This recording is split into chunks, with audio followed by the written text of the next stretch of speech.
pre-planned decision gate, and it was to essentially give the go to depart the distant retrograde orbit and start the process of returning Orion home to Earth. And all of our mission management team members polled go for returning Orion back to the Earth. If we could pull up the Artemis 1 mission map, I'll just show where we are relative to our overall mission profile and decision gates. November 16th was our decision gate to launch the Space Launch System and the Orion spacecraft at Bullet 1 on this test flight, and we got all the way through the point of translunar injection and headed outbound towards the moon on that green line. We've completed that green line and have entered the distant retrograde orbit as part of the two maneuver sequence, bullets 9 and 10, the outbound powered flyby and the distant retrograde insertion. And we are past point 11, the farthest point from Earth.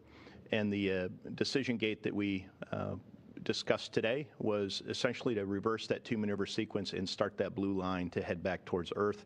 And our operations team has the go to execute that two maneuver sequence, bullets 12 and 13, the distant retrograde departure, which is scheduled as part of a planned maneuver on December the 1st in the afternoon, and then followed by the return powered flyby, which is bullet 13, scheduled on December the 5th in the morning. So that will begin the process of heading us back towards Earth. We are continuing to collect flight test data and buy down risk for crewed flight. We continue to learn how the system is performing, where our margins are, and how to operate and work with the vehicle as a integrated team. Today we did discuss at the mission management team to add more objectives to the return leg. We added 4 more what we're calling bonus objectives as part of Priority 4. And we agreed to proceed with those. There was one action item coming out of today's mission management team, which was to refine the test rationale and identify controls associated with the service module's pressure control assembly valve cycling test that was proposed, and we're going to discuss that at an upcoming mission management team meeting, and we've got several days to do that. We are also starting to include weather in our daily briefings. Today was the first day that we discussed just the overall weather. The climatology data is the best data that we have at this point, and the weather forecasts this far out aren't that reliable, but the actual observed conditions are consistent with the climatology data, and that is actually giving us an early look at what the conditions may look like. We also reviewed our recovery concept of operations with our recovery operations lead, Melissa Jones, out of the Exploration Ground Systems team, and she's on the West Coast working with our U.S. Navy team to correct one point from the prior briefing. Our recovery ConOps has the one Weldeck ship, 2 helicopters, 4 rigid hull inflatable boats. I said 2 previously, but there's 4 rigid hull inflatable boats to assist in recovery operations of jettisoned items, 2 smaller rafts, and then we have a fixed wing aircraft. So we reviewed our recovery operations and the concept of operations to set up for our splashdown and recovery of the Orion capsule on December the 11th. The team that is performing the recovery operations is at sea right now, performing just-in-time training with the Navy, and they'll return on December the 3rd. If we could roll the Flight Day 14 video images. Along the way, as part of Priority 4, we continue to collect remarkable images and share that with each and every one of you. This is a view taken yesterday, a video taken yesterday that was downlinked today, and it was just cleared for release, and shows the Orion service module in the foreground and one of the solar arrays. So Orion is performing a selfie. Leading the solar array wing, you can see the Earth, and following the solar array wing, you can see the moon. And this is just a remarkable image. We can continue to collect those and post those and share those as we get the imagery down. That said, in the foreground there is the European service module, and we could not do this mission without our European Space Agency partners.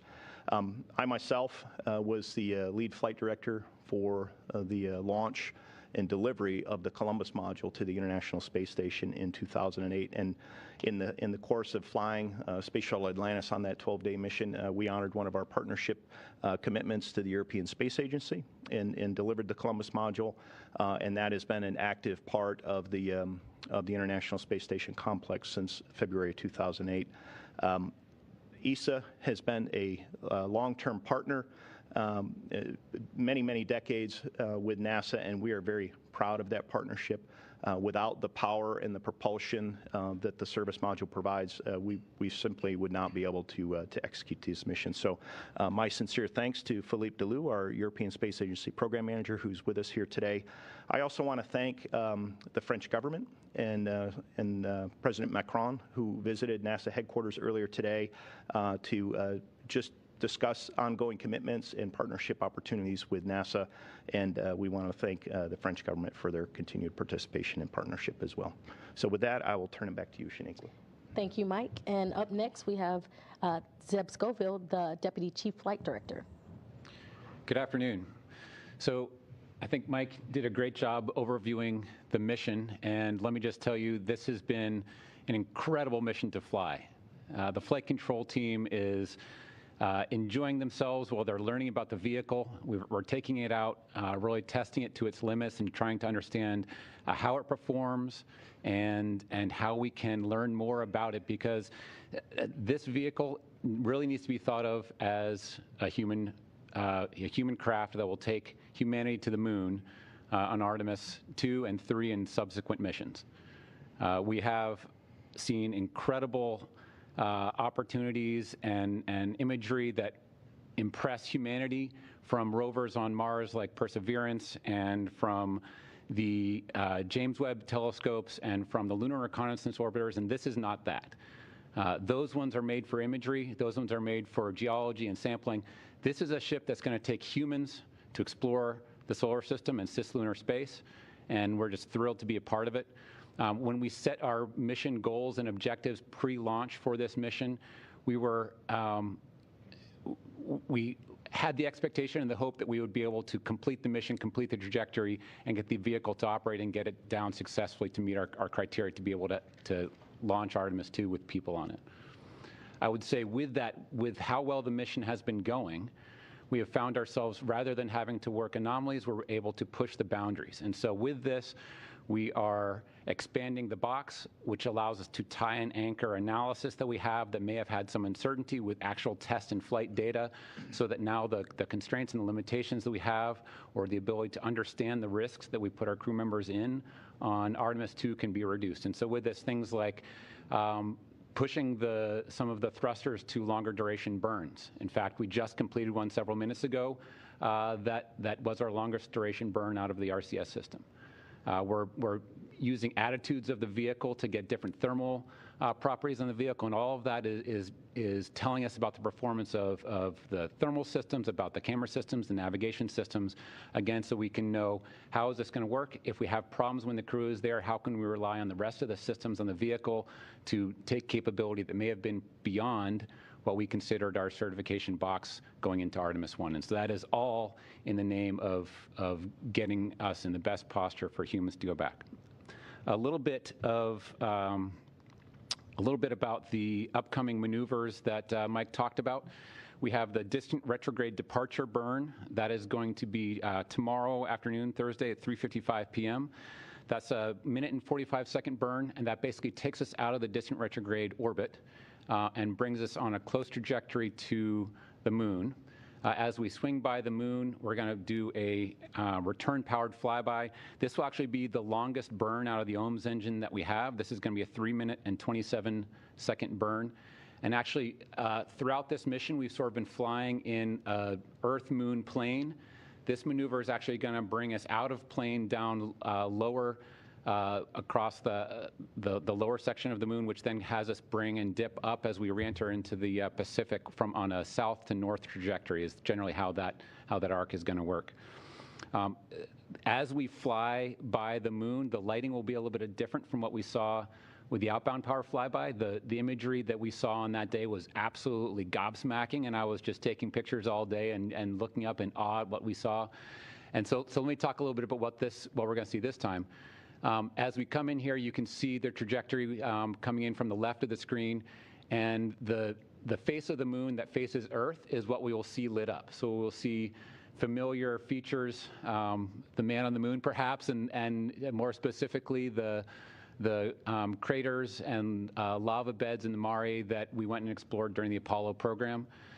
However, as you can see in this graphic, the part of the trajectory that is over those specific sites will be pretty far away from the moon. It's actually about 6,000 miles above the surface when we will be passing over some of those Apollo sites. We will then dip behind the moon, and that's where we'll have our closest approach. That closest approach will have a loss of signal again of about 40 minutes. And that will be as Orion goes into the eclipse and darkness. Then we'll pop out of the backside and be able to be on a trajectory back towards the west coast of the U.S. off of Los Angeles and coming into the Pacific there.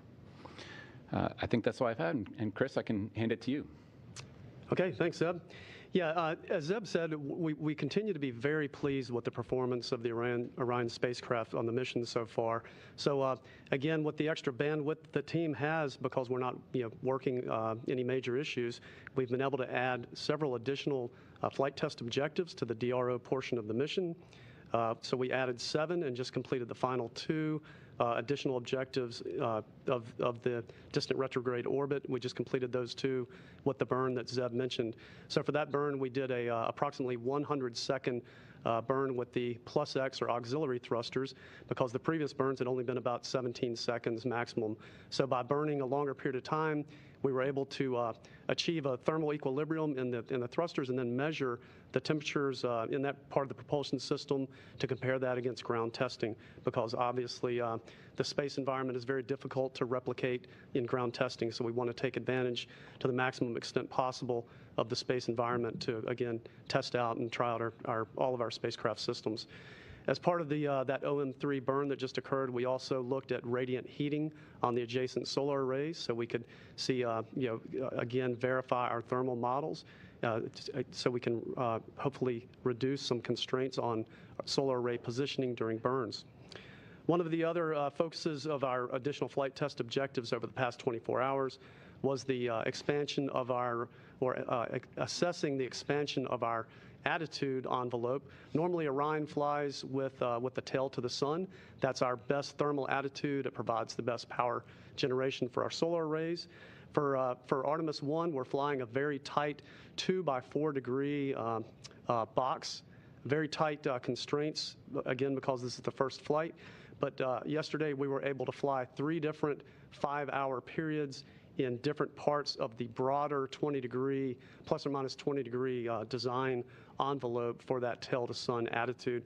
So again, that'll give us the ability to hopefully expand our operational envelope on future missions, and also to see how our heaters respond in those attitudes. It's probably not the most glamorous part of spaceflight, but heaters and analyzing your thermal performance of your spacecraft is very important, because as you can imagine, you don't want any valves to seize up in the cold of space, or have propellant lines or water lines freeze and potentially burst. So it's very important that we get good data on the thermal environment in these different attitudes, different orientations of the spacecraft, as well as the heaters tend to be big power hogs. They are one of the biggest impacts to our power usage. So by flying different attitudes, we're better able to analyze what our power usage is and hopefully free up some power for future missions.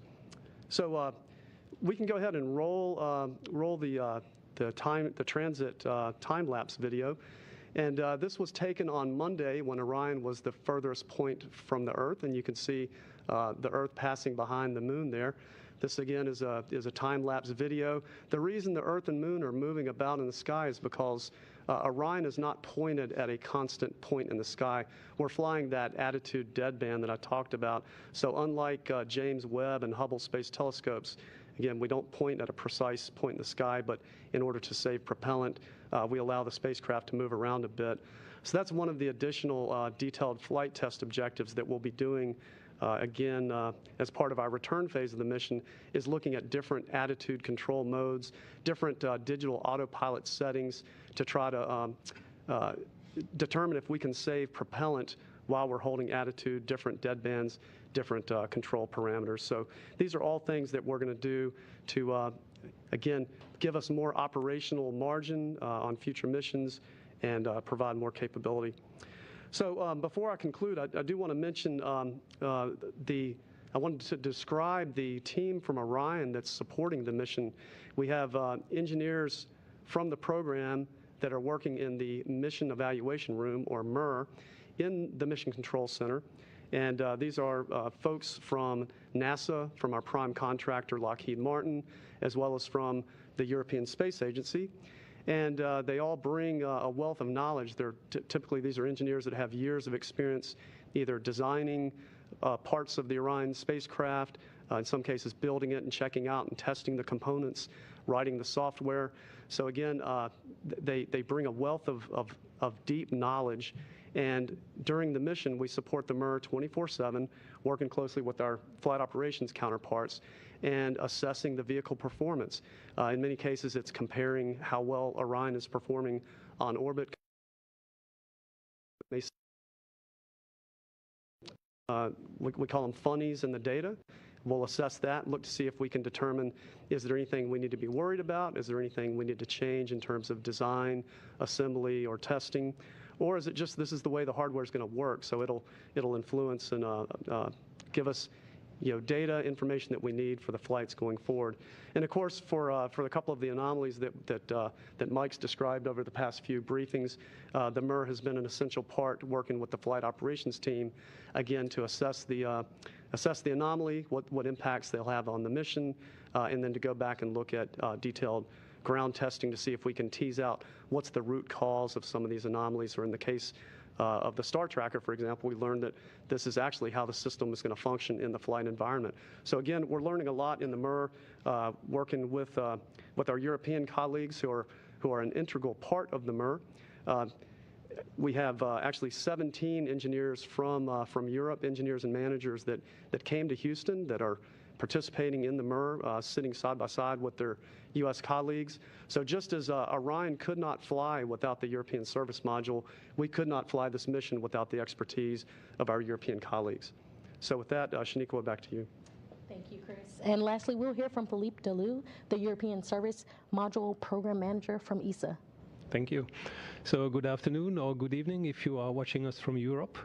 So it's not obvious when you look at the pictures which are broadcasted that there is a significant European contribution to this vehicle. As Mike said, the service module has been built in Europe, and the service module is providing critical function, indispensable for Orion to fulfill its need. The propulsion, which has put Orion in this moon orbit, the distant retrograde moon orbit. The thermal control, which provides the rejection the heat rejection, in order to provide a crew with, when there will be a crew, with a proper, adequate atmosphere to live in. But also to keep all the system thermally at their operational temperature and ensure their function. And another big one, which is the electrical power generation through the solar arrays and the distribution to the rest of the module. So we are very proud of that our system is functioning perfectly. It's even better than we ever expected. It's beyond the performance we expected. As probably has been said before, the propellant margin have kept increasing throughout the mission through the excellent performance of the system. We are rich in power. The solar array produce more power, about 15% more power than planned, and the consumption is less. And the consumption is less because basically the thermal environment is much more benign, internal to the spacecraft that we had foreseen. So this is one of the big lessons learned for us in the design of the spacecraft, is that the interior of the service module, the temperature is much more stable than what we initiated. That's what we have learned here in space with this mission, and it's a big lesson learned, because as Chris said, if it's the temperature is much more stable inside, you need less power to activate the heaters to heat items that would be too cold, and if you heat less power, you have much more power for other things. So it's an essential lesson learned. Also, we have the regulation of the propulsion system has been our trouble child throughout the development, and it has just worked beautifully. No problem whatsoever with this propulsion system, and we hope that's going to continue like this also for the big burns and all the trajectory correction burns that will happen up to the return of the vehicle. As Chris said, yes, we have many engineers here, but we have also engineer following the mission real time in Europe. We have a control center in Europe with engineers taking over, let's say, taking part in the 24-hour shifts. And I have to say there's been a great collaboration between all the teams. When you see a picture of them, they work together side by side. There's no competition, but there's only one objective: get the most successful mission we can have. And finally, I would like to conclude by saying that ESA is on board for the big adventure that we're starting with Artemis 1. Artemis 1 is just the first, the test flight of a series of a future mission. The Artemis 2 is already, sorry, not the Artemis 2, but the service module 2 is already in Kennedy, being prepared for the Artemis 2 mission. And the following service modules up to ESM 6 are being built in Europe.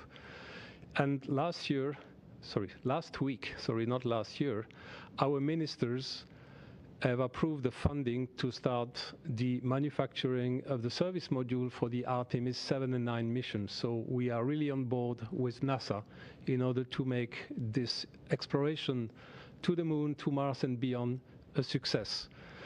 And I was very pleased to hear that President Macron was visiting NASA today and was, let's say, presented the success of this mission. With that, I will give you back the... Thank you so much. Thanks to all our briefers for those initial remarks. As a reminder, we'll be taking questions on the phone bridge and here in the room. Please press *1 to add your name to the queue to ask a question if you're on the phone bridge, and press *2 if your question happens to get answered. Once your name is called, please state your name, affiliation, and to whom you'd like to direct your question. Let's start here in the room. We have Gina Sansari from ABC. Thank you. Let me start with Philippe. What does this bonus in power mean for future designs? What is the bonus? Well, if you have 15% more power, so 15,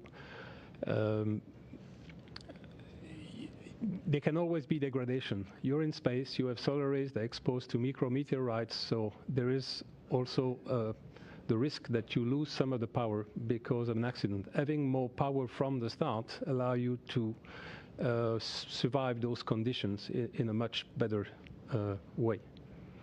And one for Zeb. When Orion goes on the dark side of the moon and is out of communications, how close is it getting to the surface on that pass by? Yeah, thank you. So the closest approach distance is going to be 79.2 statute miles as it dips down on its return leg to Earth.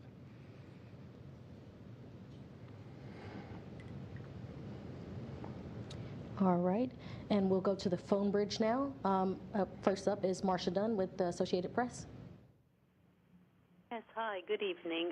For Mike or Zeb, when you leave orbit tomorrow, does that put you on course for a December 11 splashdown no matter what? I'm just wondering if that's a point of no return once you fire the engines. There's no going back and hanging around at the moon any longer.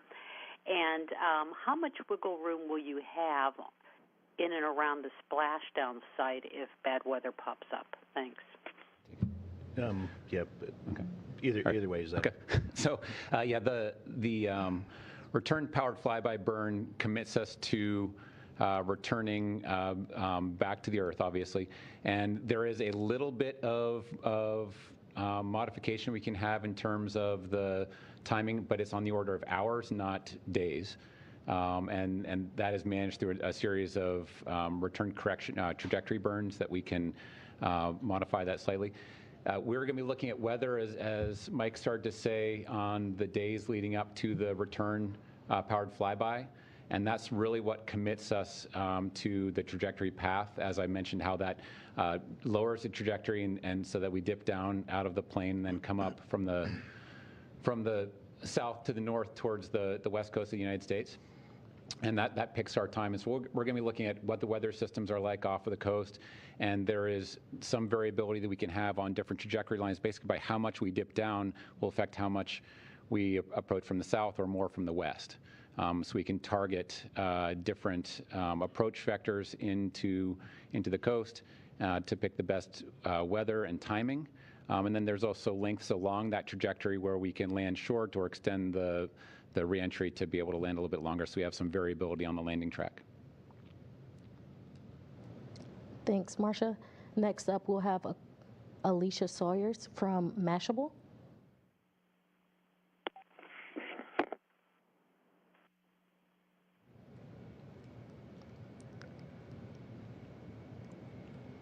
Good. Try to make this sort of simple for me in terms of explaining why that maneuver allows for a more precise way of landing than the previous methods used, for Apollo flights.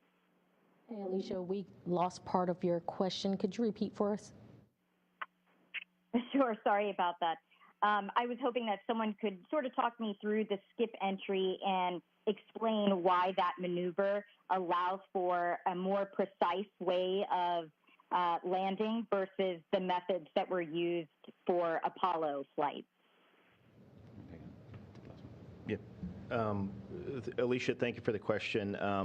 And Zeb can add anything here, but it's not necessarily about precision. It is about the G-forces, the skip reentry that we're performing during the Artemis program using Orion. Actually has a lower G profile because we bleed the energy off through the course of 2 dips into the Earth's atmosphere.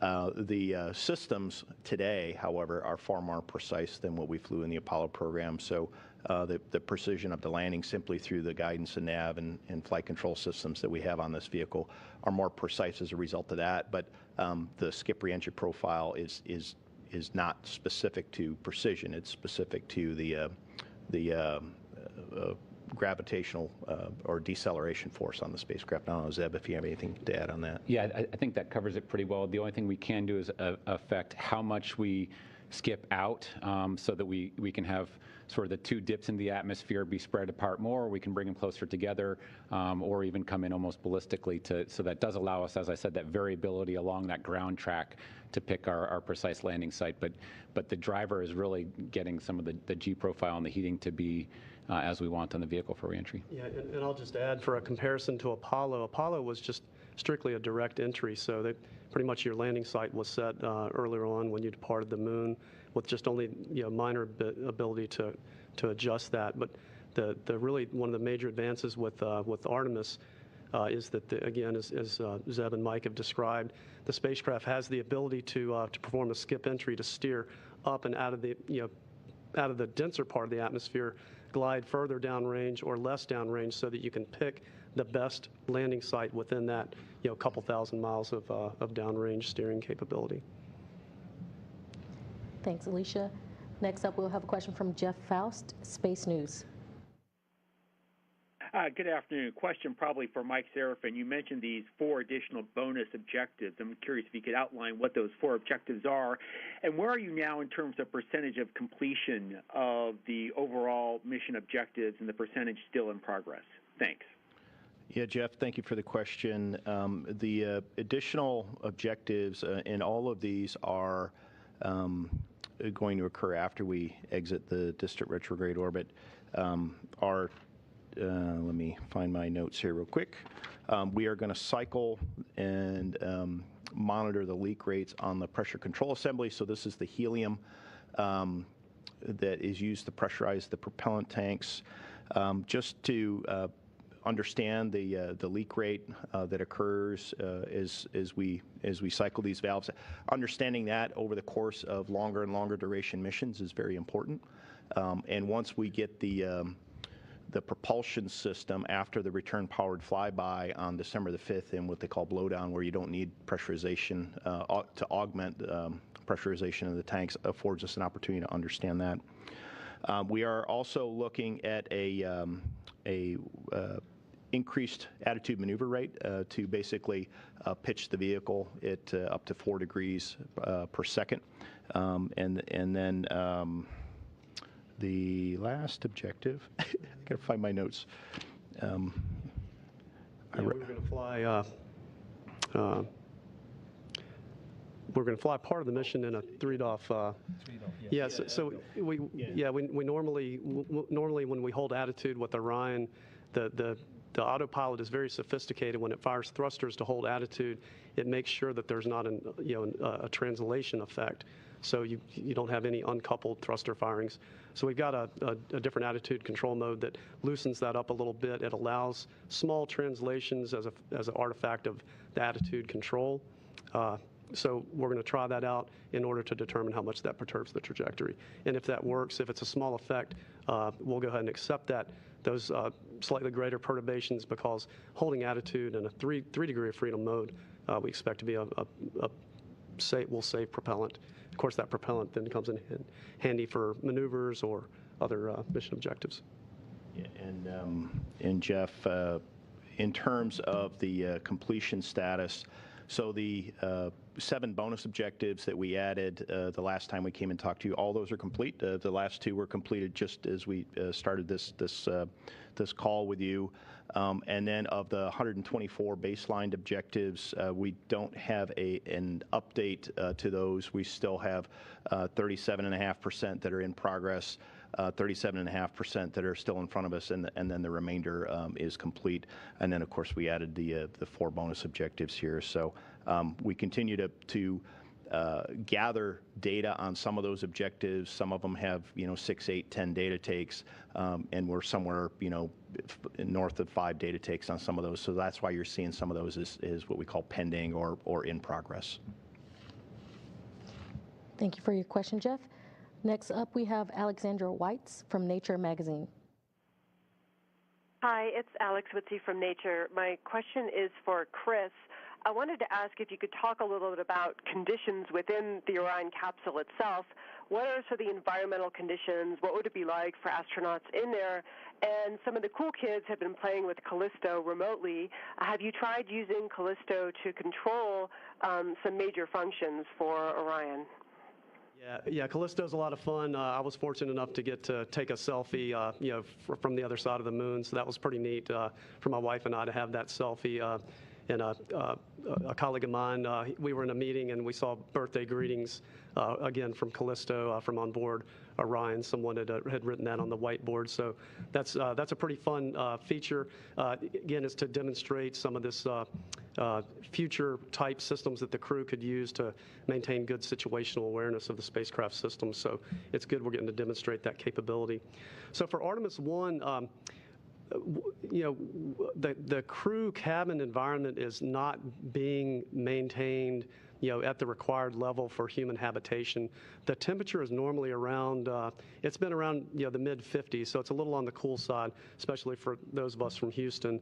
So we're not actually flying the atmospheric revitalization system, the life support systems on this flight. We do maintain a pressurized environment, again, a reasonable temperature for the systems to operate, but we're not really testing the life support components on this flight. That's going to be the big objective for Artemis 2. When we fly the crew, we will be flying, again, the air revitalization system, the CO2 scrubbers, the food systems, the water supply systems. So all of that will be the first flight for those systems on Artemis 2. Thank you. And next question we have is from Robert Perlman from Collect Space. Hi. I think for Mike Serafin, but looking at the different type of flight profiles that were based on the launch date, you could have been in DRO for up to, I guess, 19 days. What if this had been the longer profile? What more would you have been doing in addition to what you've done over the 6 days that you actually have, or what are we missing by only being in DRO for 6 days? Yeah, Robert, thank you for the question. In terms of flying a shorter class mission, roughly 26 days, as opposed to one of the longer class missions that afforded us better launch availability, and those longer class missions were somewhere between like 38 and 42 days. It's in the margins. It is fewer data takes that we get. So as I mentioned earlier, when Jeff asked the question about completion status of the priority 2, demonstrate the vehicle in the flight environment, and priority 4, bonus objectives, we continue to gather more data using the same sensors, but at a different distance from Earth, at a different distance from the Moon, and under different attitude and thermal conditions. So it's just fewer data takes. The more data that we gather, the better we're able to understand the margins, understand certain system interactions and system performances, and then use that to inform our plans on future missions, but also validate our models or show that for, I like the example that Chris gave about the thermal attitude expansion. Orion wants to fly tail the sun, but we've got a 20 degree by 20 degree box that the spacecraft wants to stay within, and it's very happy there. It's thermally stable and from a power system standpoint. So what we did was we flew it over the box on one corner. It normally wants to fly slightly off center, and we flew it to the opposite corner, and then we flew it to the middle. And one of the things that we learned in that case is one of the camera controllers gets pretty hot on the crew module adapter, so we had to power the camera controller off. But overall, the system is performing as expected from a overall spacecraft standpoint. And as Philippe alluded to earlier, the cooling system, the power system, the propellant consumption all continue to exceed our expectations. But when you find something like a camera controller getting hot, now you can factor that into your upcoming plans, because if you needed that camera for an operation or for an imagery data take, now you can factor that in because it is going to get hot for a specific period of time. So again, it's the difference between a short class and a long class mission it's in the margins of additional data takes. We're not finding any huge surprises. The surprises that we are having are pleasant surprises in terms of the system is exceeding our performance, and we continue to build that confidence that this is our deep space human transportation system, and it is meeting or exceeding expectations across the board. Thank you, Robert, for your question. Next up, we have a question from David Curley from the Discovery Channel.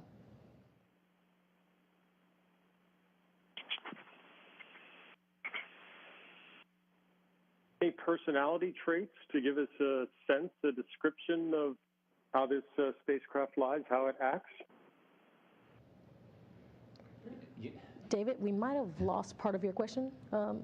Would you repeat it for us? I'll try. Yeah, I'll happily try again. It's for Zeb.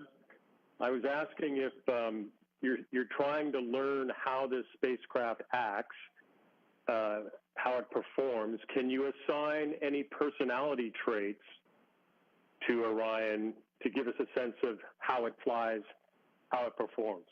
Thank you. Yeah, David, thank you. Good to hear your voice again. A lot of times when, to use a terrestrial analogy, when you think about getting a car and driving it for the first time, is it going to be a 40-year-old clunker, or is it going to be a highly tuned, example of precision engineering and the latest in control and human interfaces? I would put it closer to the latter in the spectrum.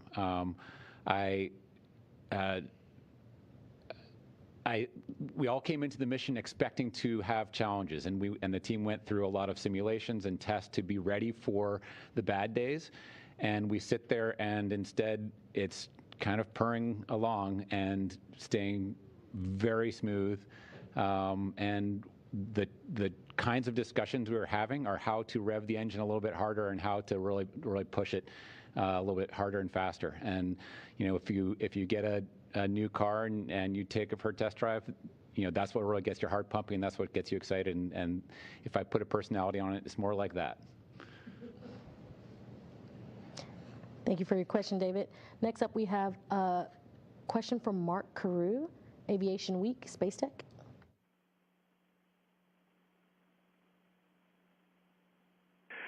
Could you give us the times and the duration for the burns that are planned tomorrow, December the 1st and December the 5th? And also, if you have a projected splashdown time, realize some of this can change, of course, but I'd like to know what you know now. I got those for you.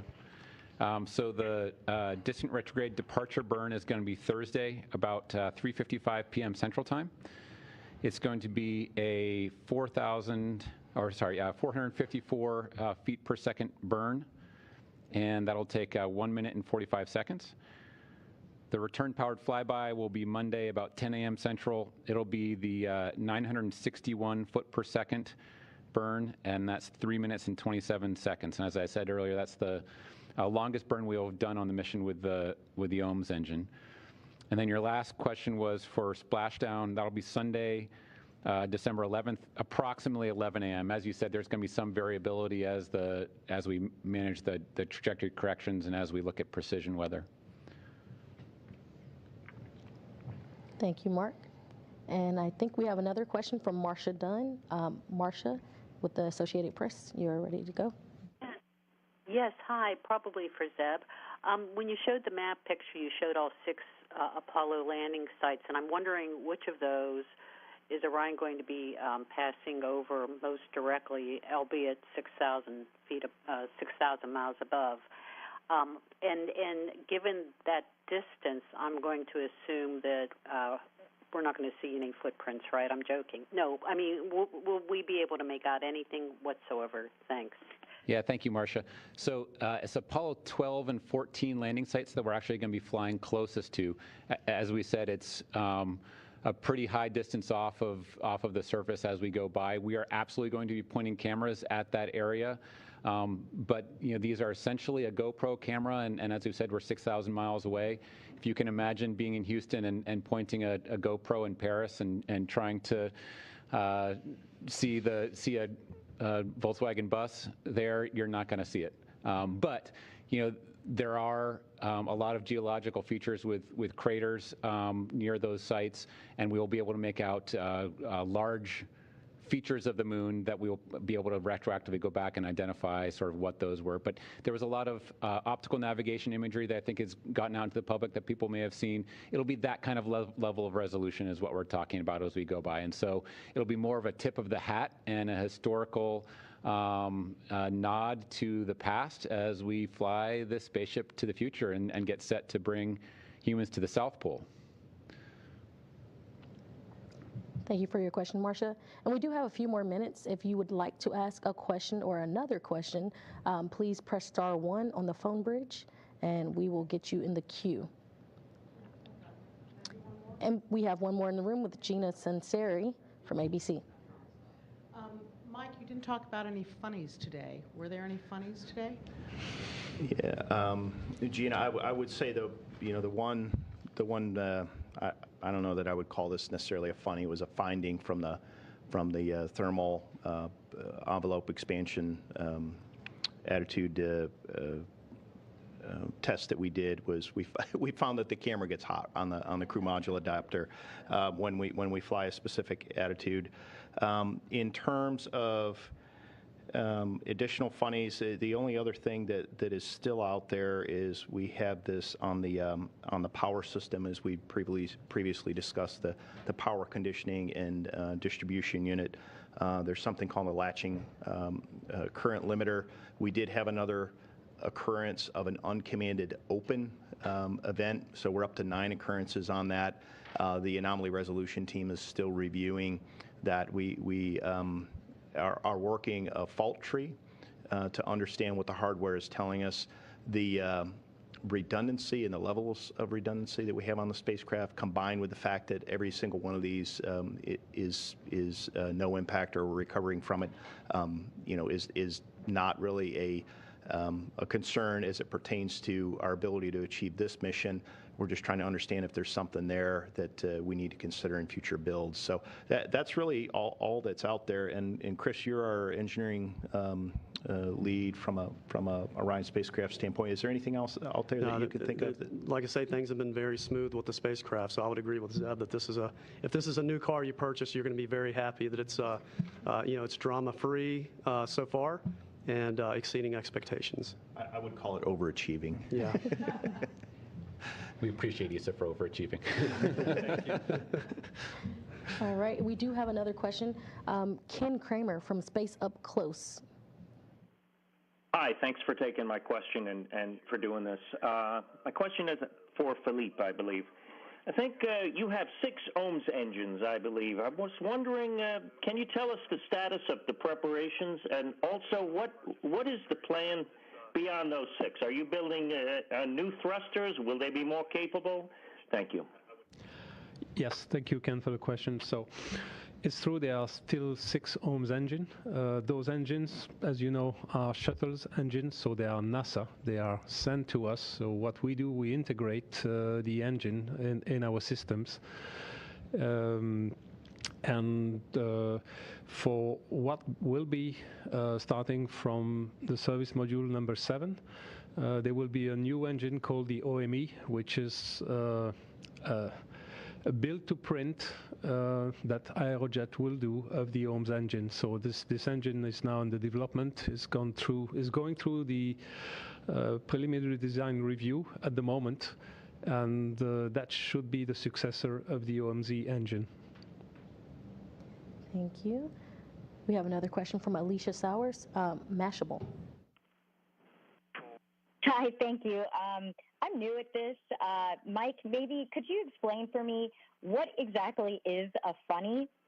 How do you define that, and how is that different from like an anomaly? Yeah, Alicia, thank you for the question. A funny is something that we put on the wall, on the marker board in the mission evaluation room, and we decide what does it mean. We don't quite understand what it means right now. Some things are clearly failures if the fault detection and isolation kicks in, or some of the automatic self-test hardware says, I'm not working properly, throws up, the avionics box throws its hand in the air and says, don't count on me, kind of thing. That's a failure. And a funny is something, like this camera controller getting too hot, that we put on the board, and we just track it and make sure that we understand that through further work on the ground that we understand what it means. I don't know, Chris, if you have anything to add to that. Yeah, I think that's a pretty good description. I would just add that a funny could be simply something you didn't expect. We go into the mission with simulations, with ground testing, with analysis, so that predicts how a system will perform.